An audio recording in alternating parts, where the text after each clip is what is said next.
Hello, YouTube. I am That Phillies fan, and I'd like to welcome you to my channel. I decided to go viral with my baseball expertise. As you know, by the title, I'm a Phillies fan, a diehard Phillies fan. Um, I have been a lifelong Phillies fan. My family has been into the Phillies for probably around 95 years now, all starting with my great grandfather.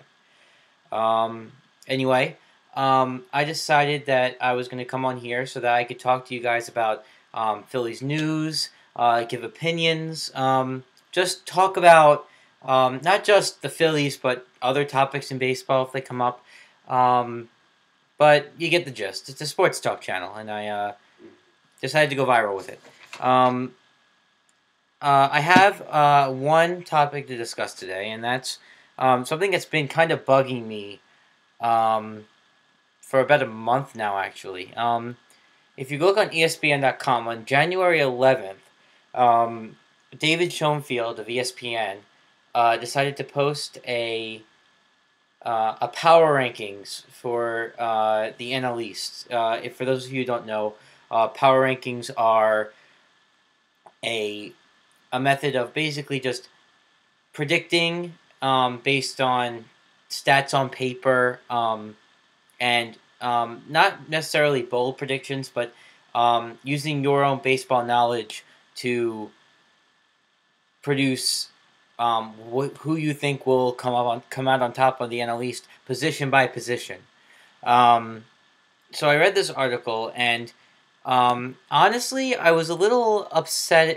It made me a little upset. And I don't mean to say that as in like I took it. Oh my god, I take it personally, but as a baseball fan, um, someone who knows baseball pretty well, I expect um, every single ranking to have a lot of factual evidence behind it, or at least if you're going to make a bold prediction, I want it to be backed up.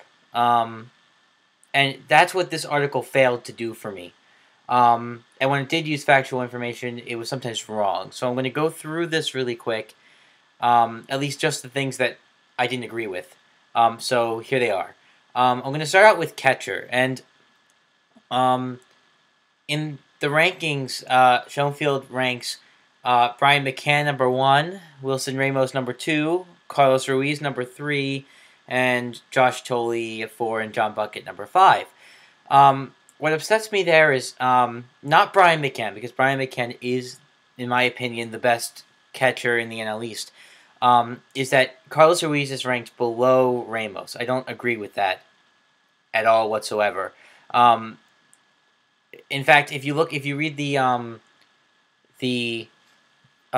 description under basically giving his reasoning for the rankings, he basically just talks about um, how underrated Ruiz is. And if you're going to say how underrated he is, then put him at number three. I don't think that does him any service. And also, um, I don't think that there's a catcher in the game who calls a better game than Carlos Ruiz does. Okay, um, I believe that um, the job of the catcher is not necessarily to play offense, but it's also to call the best game you can so that you keep your team in the game. Um, as in the catcher and the pitcher both agreeing on calls. Um, and I think Ruiz does such a good job of that I think he deserves to be in the number two spot.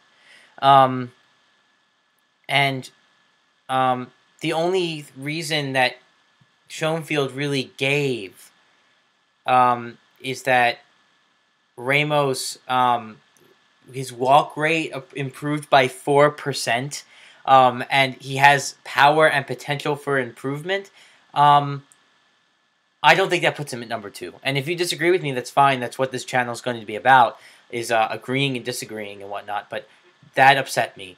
The next thing that we're going to touch base on is going to be second base. And don't get me wrong here. I understand that Chase Utley has been declining. His numbers have been declining, mostly due to injury, age, whatnot. But just hear me out for a second. Um, they put Utley at number one. He does put Utley at number one, with Espinoza 2, Ugla 3, Murphy 4, Infante 5. But what annoys me here is that he says he puts Utley there with some hesitation. I understand his numbers are declining, but his numbers have declined around his according to him, his OPS has lowered basically 200 points in over since 2007 on.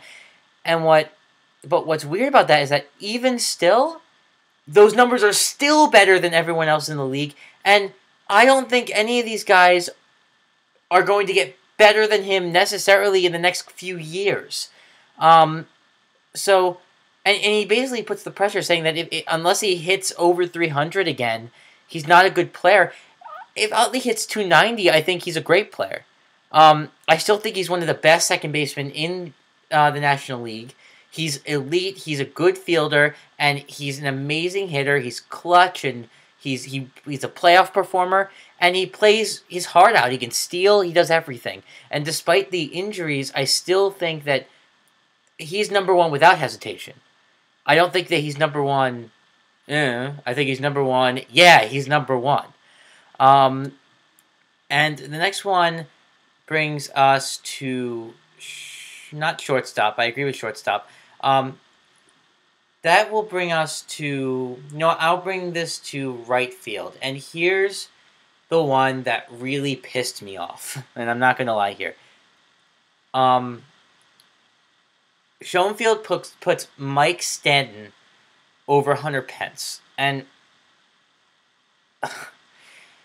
this is where I kind of got offended as a fan. And let me explain why. It's not that he put Mike Stanton over Hunter Pence. It's that his reasoning is so dumb. And I'm going to read it for you. Quote, Mike Stanton, 2012 National League MVP. Too soon? I'm just saying, don't be surprised if it happens. End quote. And?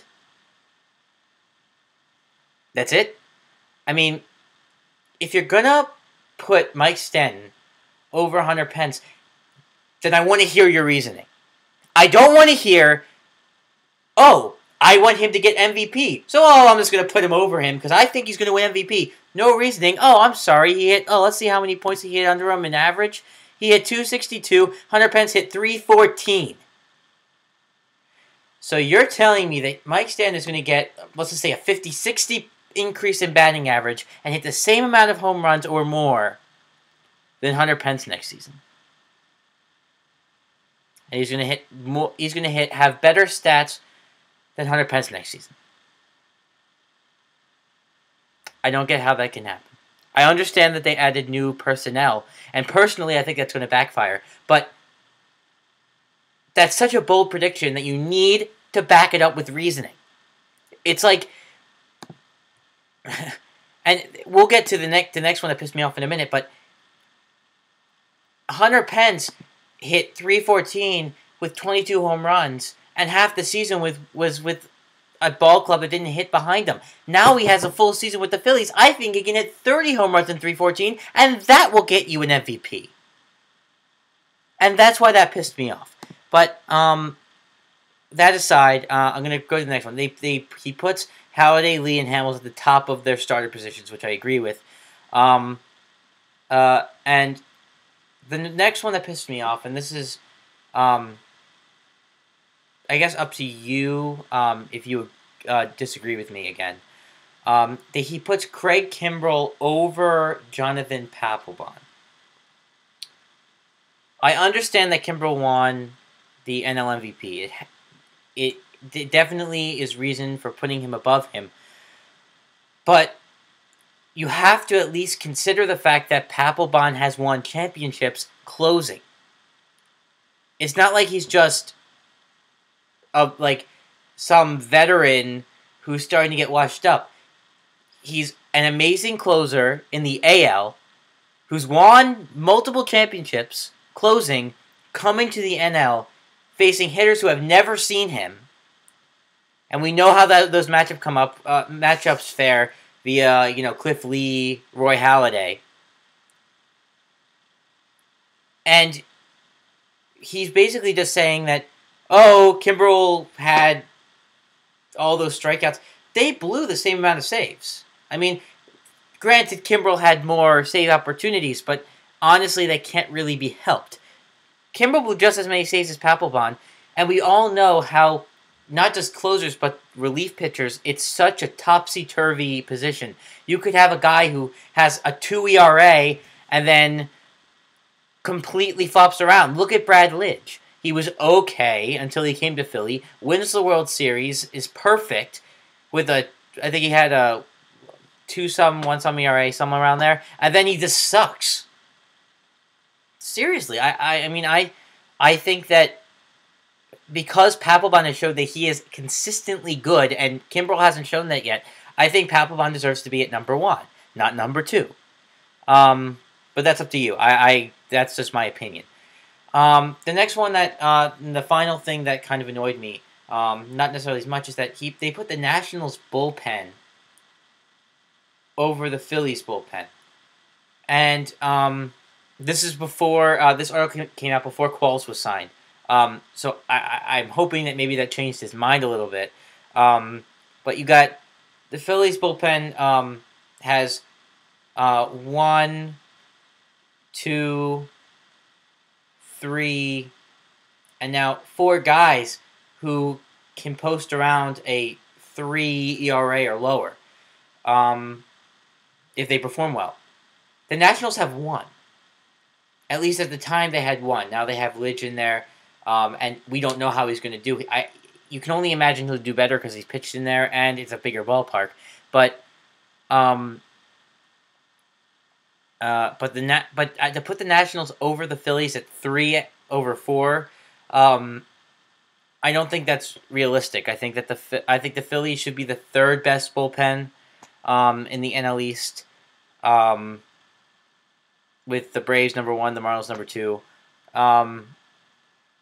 and in the end, he puts the Phillies at 58. 58 points. He had some kind of point system going with these rankings. So you have 58 points for the Phillies, 56 for the Braves.